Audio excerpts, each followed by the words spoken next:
pas naïe, n'a pas dire naïe. Donc voilà. Manix, toujours encore Manix, s'il y a une question. Oh, bonsoir, bonsoir. Bonsoir. Bonsoir, Randam. Ah, bonsoir, papa. Juste un direct naïba. Pourquoi accord Awa?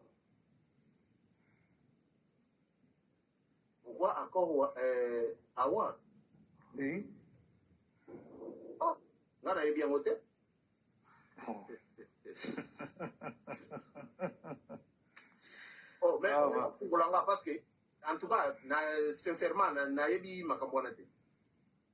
Accord Award, je pense que ce côté n'a pas artiste au monde en haut, publication en disant Accord Award, meilleur fan, ou danse. Bon, moi je pense que le vieux va se documenter par rapport à ça. Et merci. Merci beaucoup Manix Mbala pour cette question. Bon, Roger Ngandou. Tu es Roger Ngandou à solo, tu es à Nani, tu es au cas. Ouais, c'est Roger Ngandou en personne. Ah. En tout cas, on a vu que l'impolitesse ne paye pas. On voit que le frère se soucie de son artiste, mais quand tu regardes bien l'artiste, on dirait qu'il ne se soucie pas de son accord arena. Parce qu'il a entouré des gens qui ne font pas en sorte qu'il puisse évoluer. Quant à Trésor Congolo, que votre slogan, est-ce que le méchant, moi je suis là, on est là vraiment pour des questions. Je sais pas. Ouais, juste une question, c'est juste cette question-là. Quand il disait Boza Big Rouge, maintenant, vous dites comme quoi vous voulez être Tudwenge, Ngapé Roger Ngandou, comme je suis là. Le méchant, Esaïo, s'il te plaît. Non, c'est pas le méchant. Non, c'est pas le méchant, c'est Roger Ngandou, mon frère. Parce que je peux pas mettre la caméra. Parce que JB risque de... En tout cas, vous n'aurez pas notre soutien. Bana Meso mère, on aura un concert. Attends, Roger Ngandou, oh, what? Eh, bon, on a mon solo baba bêtise, quoi. Et puis... Roger Ngandou, Aza Fanawera. Et puis, c'est comme si, à une poser une question, exactement, c'est pas important. Sidiane, est-ce que tu as une question pour les vieux Vandam? Oui, moi, bonsoir. Moi, je voulais poser une question. Vous avez dit que Olobi, au sommet 43 billets, la première des questions, c'était pour savoir est-ce que tu as été remboursé? Et la deuxième question, comment tu allais gérer les 43 billets? En fait, tu allais te multiplier par... Je n'ai pas compris l'utilité d'en acheter 43 par une seule personne. Bon, là, c'était à l'époque de You Arena, et les concerts qu'on avait annulés avant. Oui, effectivement, j'avais acheté 43 billets. Alors, je me suis arrangé pour les distribuer aux étrangers. Parce que j'avais pris contact avec une école. Il y a une Gauloise qui étudie à une école en France là-bas. Alors, je lui ai proposé si elle peut contacter ses amis de l'école. Et comme ça, je peux leur offrir les billets. Donc, voilà, moi, je comptais distribuer mes billets seulement aux étrangers. Donc, pas aux Gaulois, parce que tout Gaulois doit acheter son billet, parce qu'il est fan. Il est venu d'abord étant que fan.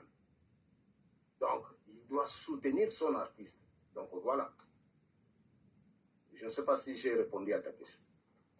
Oui, juste une dernière question. Comment vous avez pu faire, parce que normalement dans les plateformes c'est bloqué à maximum 10 billets, comment vous avez pu faire pour en acheter 43? Comment vous avez géré? Non, je crois que c'était... c'était 8 billets. Donc, je n'ai pas acheté tous les billets à la fois.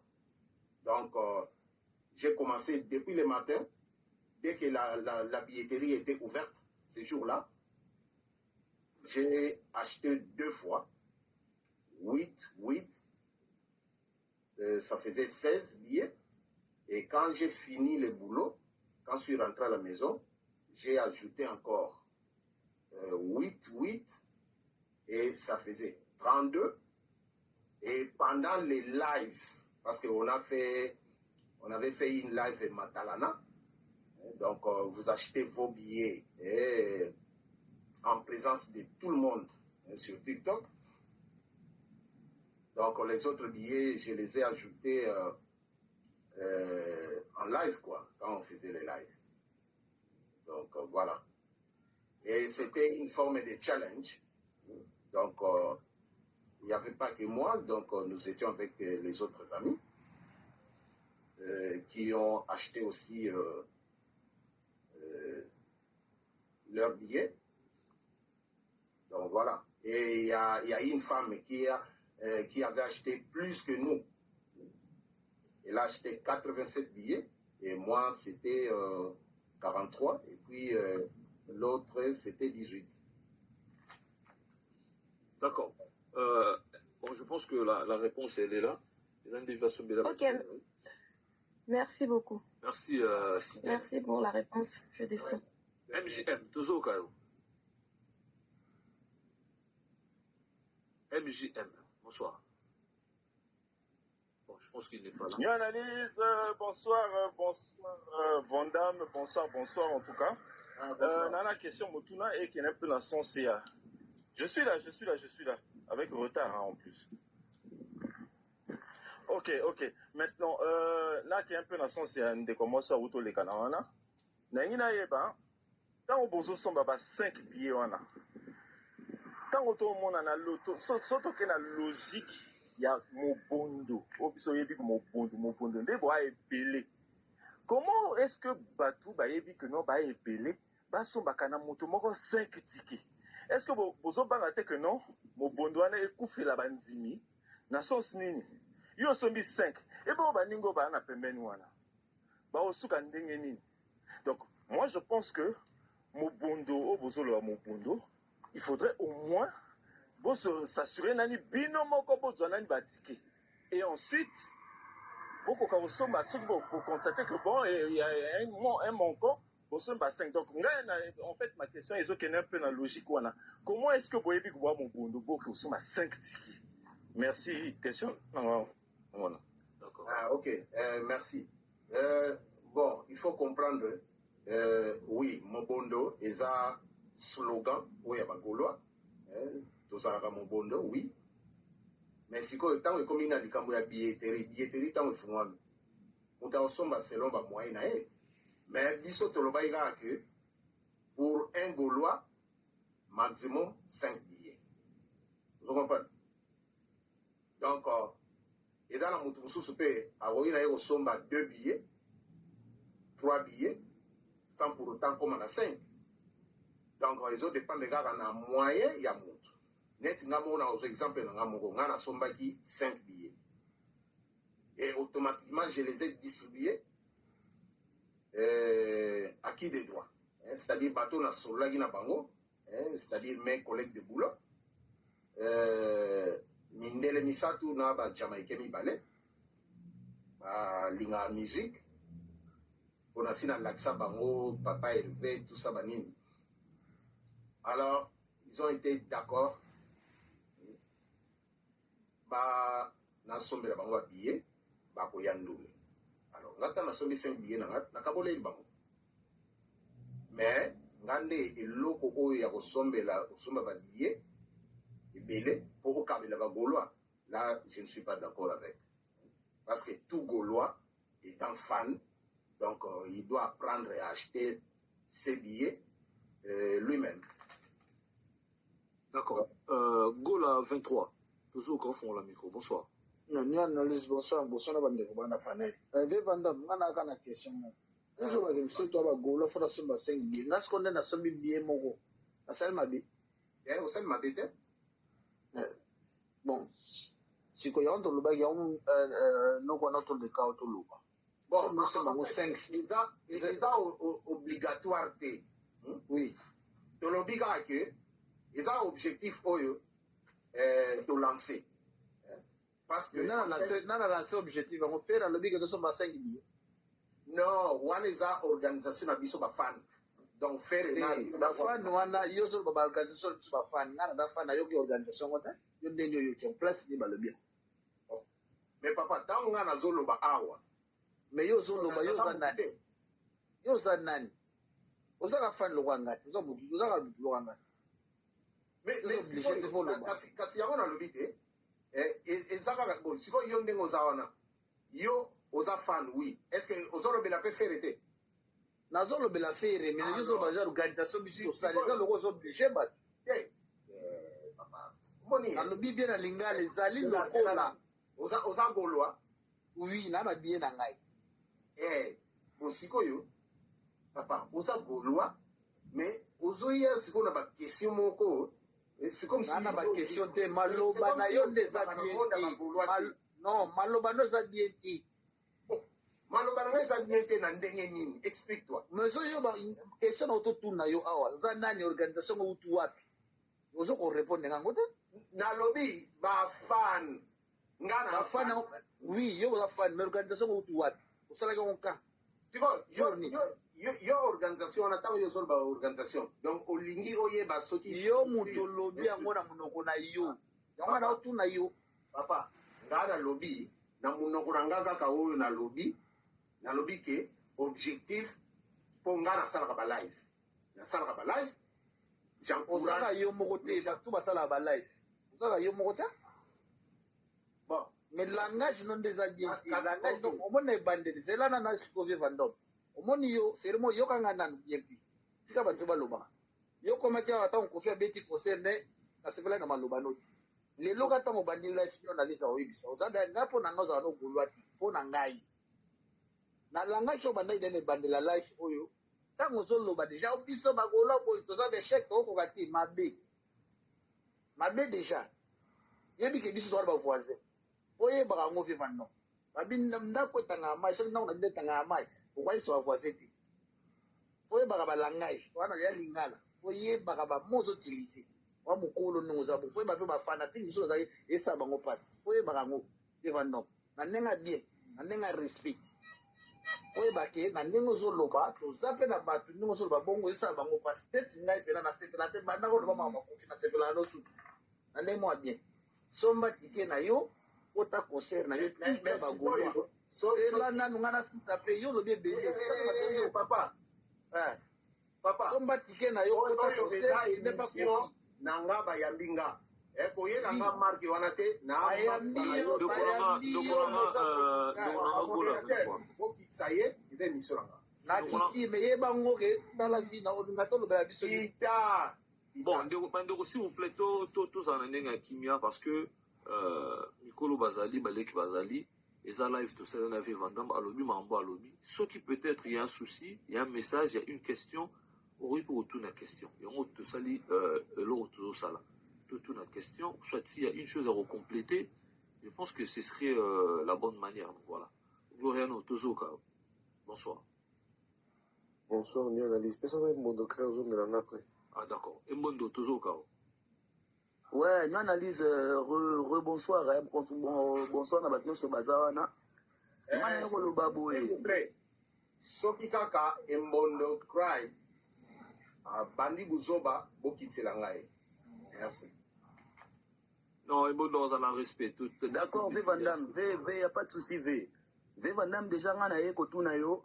quand est-ce que ngana fingi yo parce que ngana tika nga ko finga yo te na maramunyo sozolo ba parce que mampozo lo ba ozolo ba live et concerné ngate parce que depuis osomba batu babiye ngai otikala kopesa nga biete alors na moi te pourquoi nga na kofinga yo ou bien oyoki ke petit na finga ki yo maman bongo ve ozave mo bo nga na moni en face na beaucoup de respect na yo donc na éviter pourquoi tout à l'heure olobi na live na analyse ke ngai na finga ki yo bon na l'équipe façon nga zo na nga maramnyo so mabete mais en tout cas na ye ko se justifier auprès de yo que non na tikali kofinga yo te lobi na mataki pe na ba live te na ki surpris tout à l'heure no lobaki na panel oyo ke nga na finga ki yo bon nga na yo loba boye pona ba warrior ba mona te ke non on dirait que non biso ba gola to sombela batu ba biye ofele soki ndenge ni nde via zo loba te vie zalaki concours basalaki na live ya mama Bernice na yango mama Tabita asombaki ba biye ebele ve Vandam mpe asombaki ba biye na ye ebele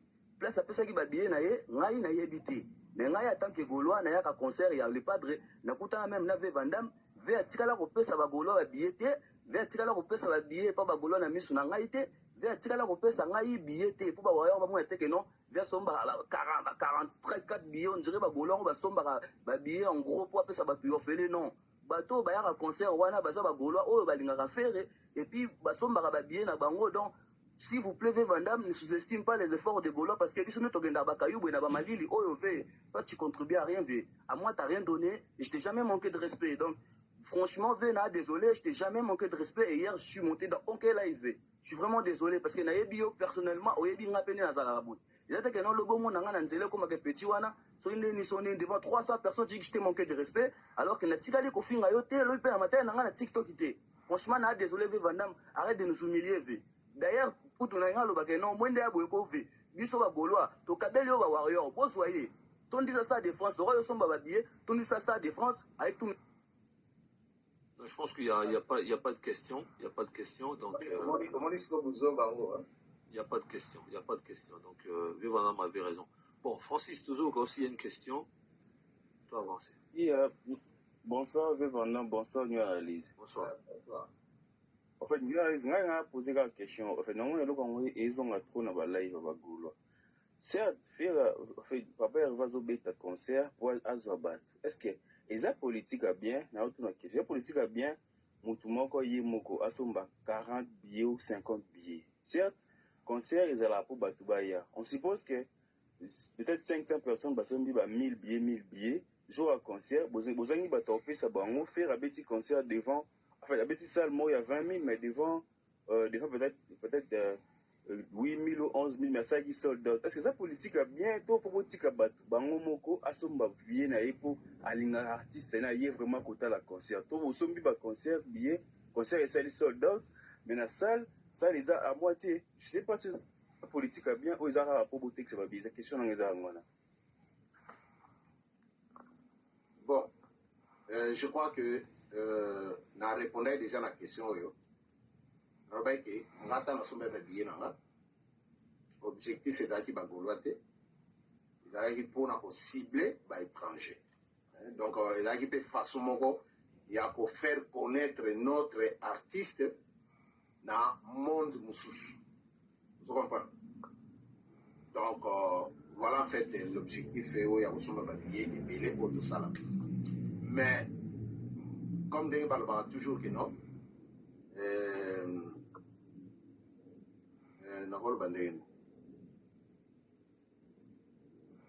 comme là naza imbécile, donc des balbans que non, les imbéciles ne changent pas.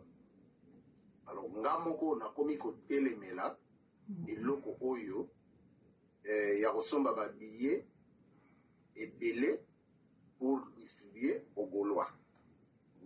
C'est-à-dire net in accord arena na uta oloba wakeno na somba ki 5 billets oyo na distribuer yango et pas ya ba collègue na nga ya boulot 3 mindele na 2 jamaïcains balingaka makama musique trop surtout la musique africaine donc na somba ki na pesi yango bango po ba ya ba participer ba découvrir parce que na pesaka bango ba billets na époque ayu arena mais malheureusement ba canceler la concert wana. Donc voilà pourquoi nous avons les banques sous parce que tikala logola charge moko katinanga parce que ba mona ngani aventurier donc voilà. Donc ezana na sens wana. Au somba billet et belé ezana o mabete mais to somba te ba billet na poto pesa kana ba Gaulois o ba fan ya fere o yo bango moko faut ba somba ba billet na bango parce que soyi tozo sala ndengwana et ezo ça toujours rendre un mauvais service. C'est-à-dire, cet amour-là, il y a fan à son billet à cause d'un autre sous-souté. Alors, comme on a esprit que non, ah, on a pas billet, alors on a son barangate. Ou bien, on a zéla, si on a vu billet au Kaba, c'est bon.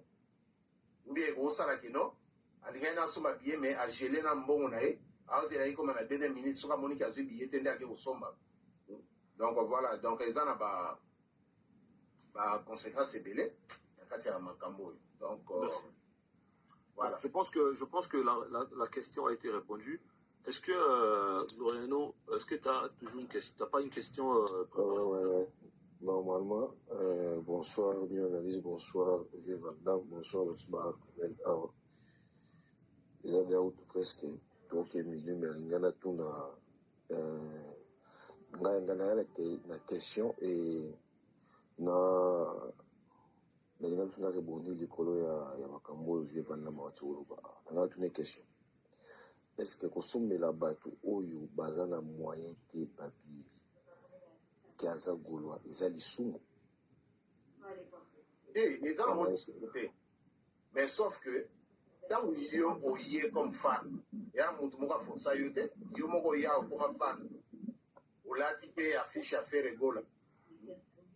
Donc eza lokola bapesi yo mwasi tikoyo olingi batiela osu zemi mpo mwasi bakabeli yo bapesi yo tiko zemi mpe batiela yo.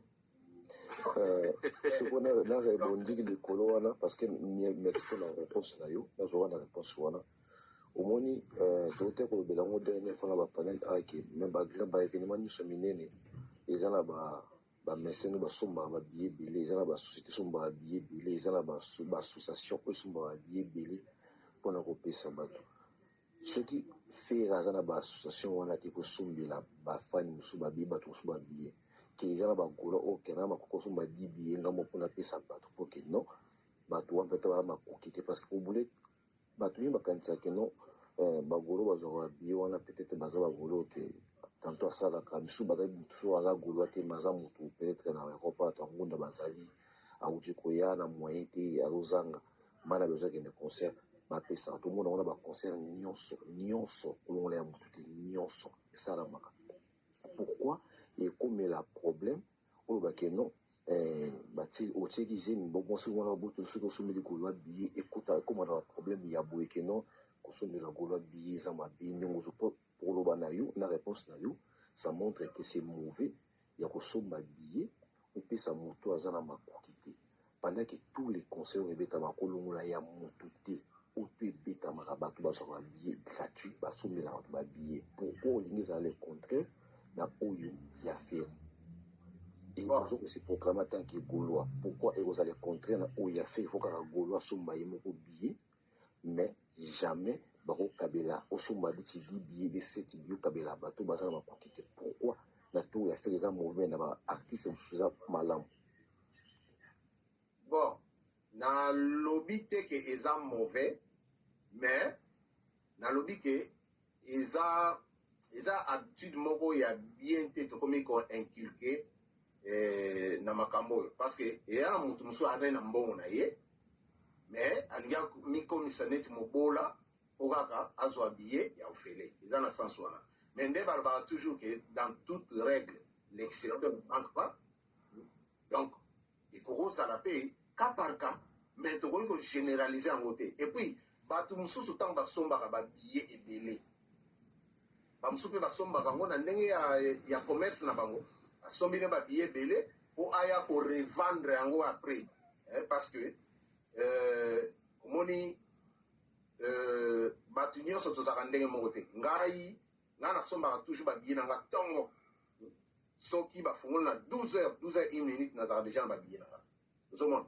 Alors motu mosusu bayaka kosomba billet na dernière minute peut-être que aza nano sur te soki akozala na ndule ou pas, mais ntango ekoma na dernière minute eke amoni ke opportunité akoya ndule ezali ale aoya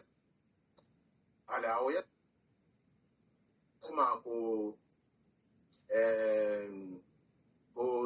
se recourir na marché noir. Donc wana ekoma asiko marché noir, donc moto asombi babillet na ye aokende ko revendre yango à un prix exorbitant quoi zomona. Donc yebaki wana okosomba billet yango sikoyo cher par rapport na ndenge eza na site, donc bato mosusu basalaka ba business na bango donc en fait. D'accord, merci. Noël Congo, toujours au fond la micro. Ouais, bonsoir, nous analyse. Bonsoir. Bonsoir à Vieux Vandam. En fait, question de que qu'est-ce que tu penses par rapport à Marambu Oyo, Papa Namiso Alem à Banco à Lobby que Ferré, malgré qu'il soit un génie de la musique, tant qu'entourage n'est Mabé, a aucun vraiment il bosse tes affrants pour naï. Et que Fali il excelle parce que il a un meilleur entourage que par rapport à Ferry? Ça, c'est ma première question. Et puis, deuxième question, est-ce que toi-même, qu'est-ce que toi-même tu penses de l'entourage de Ferry? Est-ce que je pense vraiment que l'entourage de Ferry, ils ont un peu artiste? C'était ça mes deux questions. Bon, question à l'Ema Bankou, je crois que question il fallait nous poser hier mon propos, ils ont propos naïe. Alors, on a pour défendre, était na propos naïe au ya lobby. Donc, je suis vraiment mal placé pour répondre à ma propos naïe. Alors, pour ta deuxième question, entourage, pour le bien entourage ou bien... Oui, est-ce que tu penses que entourage artiste a fait rigolo là, ils ont frappé parce que c'est pas la première fois qu'on entend ça, que entourage artiste, ils ont moi frappé, il est mal entouré. Et l'okwana, bon, l'obara moi trop et l'okwana qui est mal entouré, bon, je ne pense pas. Je ne pense pas. Mais, sauf que, bon, ce qui est dans qui mal entouré, n'est peut-être que, conseil au se faire à bêta, n'est à l'échec. Mais, bisous, ce moment-là, nous conseil faire à bêta, en tout cas, ils ont réussite totale. Mais, ils ont toujours que non, place malala ezali, et vous attendez l'ilala moro ya ropola, et vous pouvez dire que ça va malala moussou ya bien. Vous comprenez? Donc, tout ça battu, donc, place ma fandi, moi, ma BP, ça va dans vous comprenez? Mais, pour le bakino, entourage naïe, ils ont bien été, bon, là, c'est trop dire, hein. C'est trop dire. Et bon, bateau, bayaka toujours dans ma mécanisme mabe. Dans un premier temps, bayaka n'exprime pas bien. Mais après, au côté de la kati, ndesiboto yaka découvrir que non, nzoka mutoyo, azalaki nde espion, oyo ayaki kati na biso ko espionner, biso, azoteka ba information ya orchestre, tout ça bani, vous comprenez? Mais na suka, toyaka kaka ko découvrir bango, et puis, bango mon pe ba mikendelaka bango moko, parce que tant déjà ba revêser yo, osani, yo moko omi longola yo moko. Donc voilà en fait, réponse pour la question. Yannick Makela, bonsoir, toujours quoi. Yannick. Ouais, bonsoir, analyse. Vandam, bonsoir. Bonsoir, papa. Ouais, merci. Namati mingi na répondre ndeko moko à toute question, mais malgré ça, je pense qu'à Royoka, à toute question, alors est-ce que système oyo ya kosomba ba billet belé ko kabula na batu, alors que ole batika mutu na mutasomba billet na ye, est-ce que toujours mon ate que toujours tia faire une erreur? Bon, question na ezali bien, mais na linga na yebisa ndeko boy. Omoni na concert ya Ferry ya Didas Arena. Ebele basomba ba billet bien avant, bakenda koteka yango liboso ya salle. Je pense Vandam auti kolobelo kwango. Donc mingi basomba yango na idée ya commerce. Et non que asombi yango pour à distribuer gratuitement. Donc il faut toye bara elo kwa parce que biso les Congolais plus tout ça ma culture que ya koya toujours en retard. Tout ça va toujours bien en cima. Donc, bah, billet tekami comme la dernière minute, ou comme il y a billet. Alors, bah, tout le monde bien avant pour bah, revendre un lissous. Donc, ils ont idée à commerce. Mais, en tout cas, pour la vendre, maintenant, il sait qu'il vient, tout le monde tout le na TikTok. Na mono na TikTok, na mono na keulubara bien, même pour na faire, malgré ça, on t'a kofi, mais on lubara bien pour na faire. En tout cas, aux autres côtés, Naza bangomi balé. Non, Nazali configol. Donc, Naza bangomi balé. Pas de problème, mais ce que je veux dire, c'est très important. Au moins, personnalité à mon tour, Baba Telango. Je vois comme ce qu'on côté dans la polémique, moko et comme qu'on rabaisser. Valeur à mon tour, c'est ce que tu es et non ce que tu as. Donc, tu peux avoir l'argent, tu peux avoir des voitures, des maisons, c'est ce que tu as. Mais ta personnalité, il y a un essayer de au garder. Tu vois, donc eza eloko oyo faut opréserve mingi eza personnalité na yo soki ozokende mingi na badeba oyo eza TikTok okokutana na baplace mosusu bakokitisa yo makasi donc vraiment naza na question mingi mpona yo te nayebi ki oza na biso même moral ezalaka ndenge wana mais soki oza na billet ya kokabakaba na mutu mpe oyo aza na moyen ya kosomba te parce que on est en Europe ici mais tout le monde aza na possibilité ya kosomba billet te eya na mutu mosusu ya mosusu kayu eza nanu te mais aza gaulois mutu mosusu mpo aye lelo akomi lelo na Europe nana aza na eloko aosala te aza gaulois ekutami ke concert ya Ferregola alingaka fere soki oza na billet opesi ye c'est pas un problème eza problème te mais majorité ya bagaulois oyo baza na Europe basalaka basombi babillet donc c'est pas un débat ya koloba ke non mingi baza na basi faut batiela bango lisusu bazemi non eloko wana vraiment il faut tolongolongo na mutu merci bon vent na yo merci comprendre na contexte oyo nalobeli c'est-à-dire mutu aza na ye capable ya kosomba billet na ye mais alingi na ye kosomba te alingi bakabela ye yango na sens wana naloba ye kino bakabeli yo mwasi tikoyo batiela osu zemi okomprendre donc comprendre na contexte oyo nga na nobeli d'accord la vie oyebi ke ndenge change na kati live ekati la vie tozoka o Bonsoir, bonsoir. Bonsoir. C'était vraiment na papa mamuzolo parce que nga naza na mwa question moko o naza ko se poser ya on a rubitika na partager on na ba ninga à propos ya ba communicateur ils ont créé des ordres d'été est-ce que Ferregola est-ce qu'azo mona ne ba mam o ils ont les kana entre Trésor Congolo, Gouvele Gaulois, na Tracy Eleza. Est-ce que azomona naeba makambo ezoleka? Banini wana tout wana ezo créer mo ba potoza un événement mo ya makasi ezoya. Alors ba biloko wana donc ezo créer neti mo ba distraction par rapport ya événement otoza nango. Est-ce que papa Hervé azomona naeba makambo wana? Bon, le vieux Van Damme, je pense que Atina sous demande, la monnaie va signaler qu'il y a, je sais pas si ils ont peut-être le nez à Zombaye, moi je n'ai pas attends moi analyse. Ouais, toujours quand du coup, l'obana. Nazoloba, na bandi, nazoloba propos ya ba communicateur,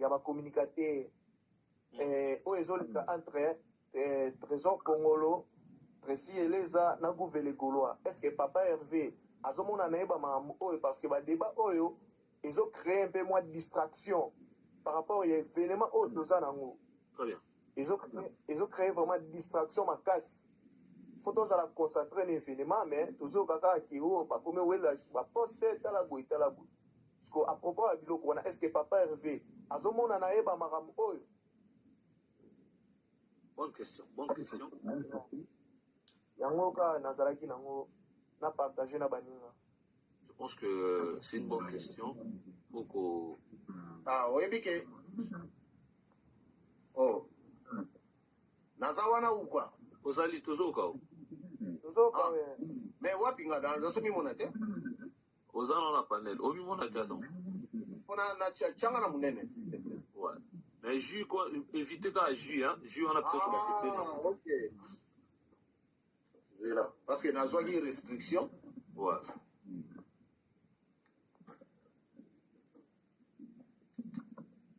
Donc voilà. Ok. Donc, à toutes les questions, moi, il y a bien, par rapport, est-ce que Ferrigo, la zone monatée, Makambo, ou Bagoloa, est-ce que pourquoi vous sensibilisez la vidéo pour l'artiste à réagir par rapport à des ordres ou des salama entre les deux communicateurs voilà, auprès de lui. Bon, si vous question là, mal placé à vous répondre à la question parce que je ne suis pas ferré.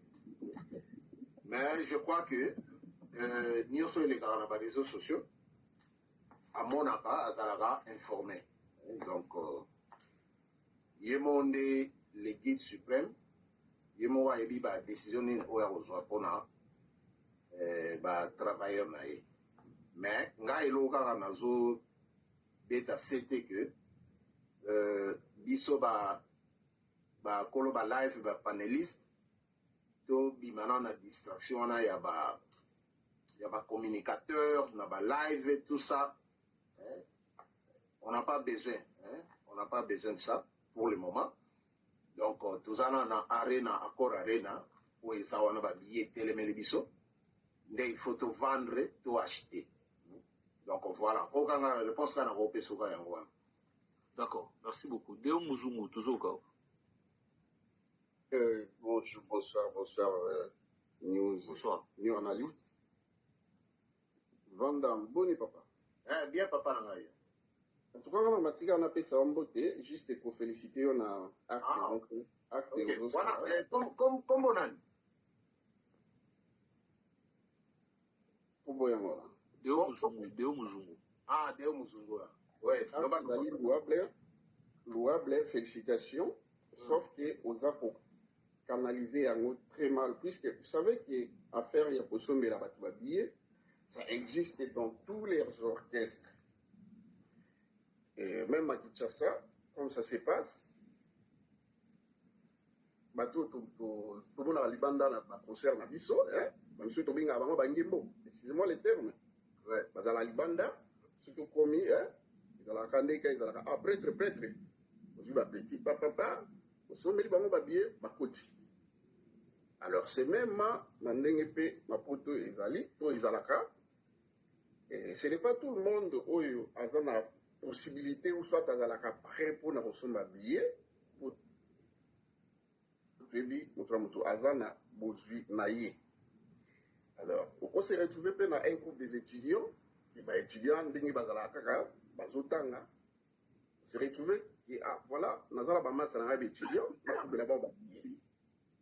c'est pas ceci mais effet oya boye zo sala neti kaka ke bagolo ande bazo sangaka là ça sonne vraiment très mal parce que beaucoup de gens les font devenu basala ngo écouter ba orchestre bio surtout comme il y a un concert qui vient de se passer où il y a Adidas Arena où il y a son. Nous allons quitter mais na Tineli, batu ya Paris, bakri bakoti. Mais on a on est le mot que ya ko rabaisser un peu, c'est comme si ba golois qui ba somara ba billet il faut toka telo ko wana tout ça pour décourager ba nous ça pas vraiment kitoko. On a ndenge ya bien entre nous. Et l'autre PC à gauche, ça ne sert à rien, doit payer bas. Donc voilà, conseil à la ça puisque au monde, télévision et Matisaka. Télévision et Kitisaka. Donc il faut savoir un peu, pour maîtriser un peu moins l'opportunité où aux yeux déjà, il y a pour Bima Boy là, panel, et pour soutenir l'artiste et la bisso, et pour qu'il évoluer. Donc, merci beaucoup. Merci beaucoup, Deo. Merci. Ok, merci. Patrick Botour, toujours au cas où. Il y a Pessinera à concert, il n'y a pas de questions. Patrick, toujours au cas où. Bonsoir. Allô, bonsoir, vieux. Bonsoir. Bon, hello, comment on a constaté si quoi c'est pour un langage non vieux. Nous avons d'abord que non, que il y a ceux qui sont mis papier dans au groupe Sabagoloate.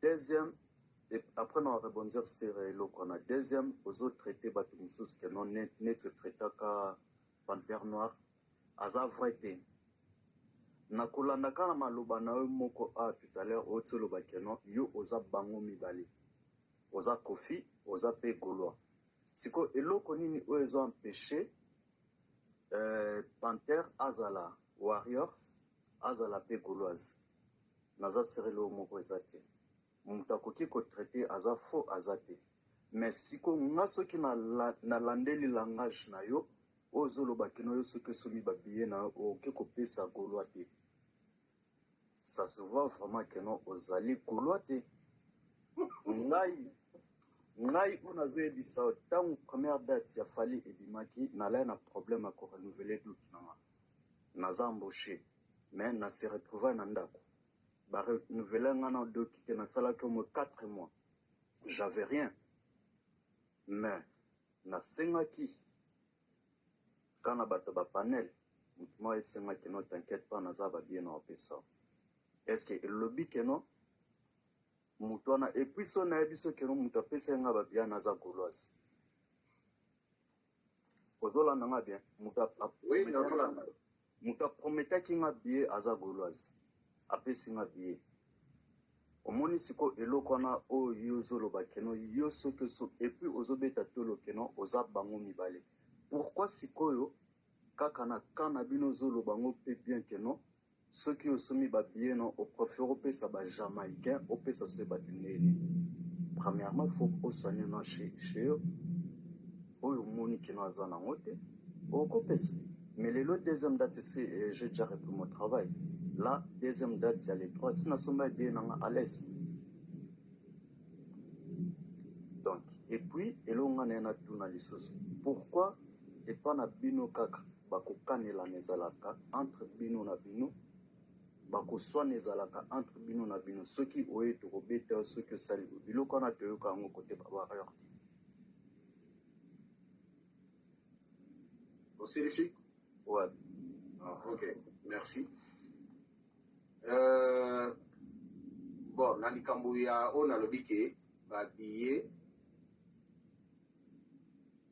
bon ni analyse naza na live ozali ah ok na likambo oyo nalobi ya babiye kopesa bolwa te eza na cadre ya stratégie c'est-à-dire Gaulois oyo nyonso abengami Gaulois aza fan il faut asomba ye na ye eza quand même important ozala te ke oza Gaulois ou Gauloise sikoyo yo osombaka biye te tokoko encourager babiloko wana te ozomona mais ndeka nalobaki ke dans toute règle l'exception ne manque pas et puis wana eza babiloko moko oyo bayaka kolobela na fin na ebandeli boye te alors soki sikoyo na ebandeli tokoma olobaki no tosomba babiye ebele mpo tokabolela bagolwa mais tozoboma déjà kopo ete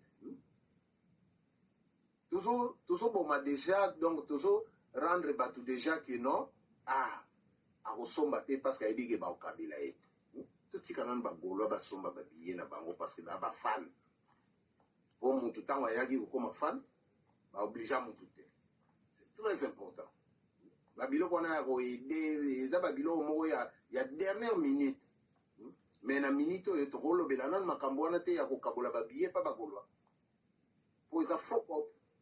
Merci beaucoup, Levé Vandam. Alors, la question de Moussa Lobaki ou à Panther.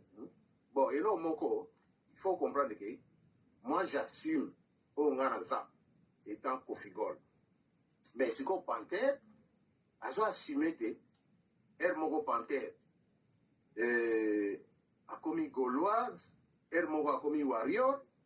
Si qu'on a pas sa position. Donc, en fait, Zalande clair.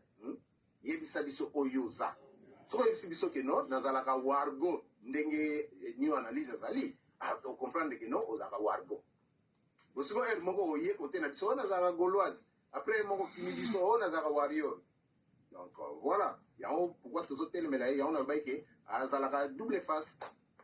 D'accord, merci beaucoup Levé Vandam, la remercie pour le passage, donc merci pour la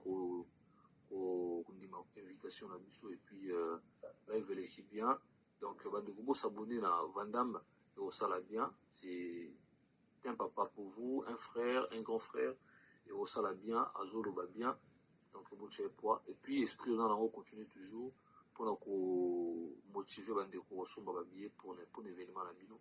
Je pense que bato bas intelligent va comprendre le langage nayo très très bien donc voilà, merci pour le passage nayo. En tout cas, merci beaucoup, New Analyse. Pour conclure, musique, les habits de battre, musique, et ça, ça va battre. babiloko oyo ke oyo ya kokanela oyo ya kobeta otika biloko wana sikotala neti warrior azoya koloba ke kaka epai na bino nde kokanelaka bato bobetaka bato eza bien te tozopesa image moko ya mabe ke bagaulois bazalaka bavoyou tout ça banini donc tosone na image un gaulois aza motu ya lufundu un gaulois aza motu ya bwania ya respect tomekana kochange topesa image wana ya bien ke basoka biso kaka na image moko ya bien bafingaka bato boye na boye donc voilà tant tosala babiloko wana so boyebaka te topesaka image moko ya mabe ya artiste à travers bapropos na biso oyo toyaka koloba kofingaka tout ça banini c'est pas bien donc gaulois gauloise gladiator merci na bato oyo nyonso bayaki na live oyo na bino bato boye kofinga nasengi na bino kaka merci bato nyonso baye kotapote na live oyo merci bato nyonso bapesi new analyse taba the goat bakado merci je crois eza mbala liboso te mpe mbala suka te epuis nazosenga gaulois nyonso oyo amoni ke aza likambo koloba alingi new analyse ayamba ye yaka na yo oza libre yaka na yo loba makambo na yo mutu moko te akomisa yo gaulois mpo baempeshe yo oya te epuis nde kaka nalobaki na ebandeli ke yesu ayaka mpona bato ya mabe nalobi te ke new analyse aya mutu mabe mais image oyo tozopesa ke o new analyse wana o amatisaka bawarrior tout ça mais bawarrior baa bandeko na biso te baa bandeko na biso même ata na musique toyokanaka te bo musique ekenda nango ndenge wana mais tokokoma te ke ekoma lokola ekomi mpenza keto na kati ya motema ke so bapesi yo mbeli boma gaulois boma warrior okoboma je ne pense pas vous comprenez donc musique guerre ya musique ezalaka nango mais tobosana te ke toza bandeko toza bacongolais donc conseil ko nga na kopesa yango wana moto nyonso alingi aya amata na ye epai ya new analyse sans toi libre yaka mata kolanda te oyo bato bakoloba oyo boye na boye oyo tokoya susu na live no te moi je m'en fous nga nayebisaka bino ngai tiktok eza loisir place oyo nayaka na se distraire eya mosala te eya mosala te lokola okayo efutaka nga non j'ai un travail qui me paye bien alors nga soki na ye awa eza na cadre ya loisir j'aime la musique j'aime mes artistes donc voilà donc babiloko ya voyoutisme ya discrimination na musique toboyango parce que tout ce que vous faites c'est de la discrimination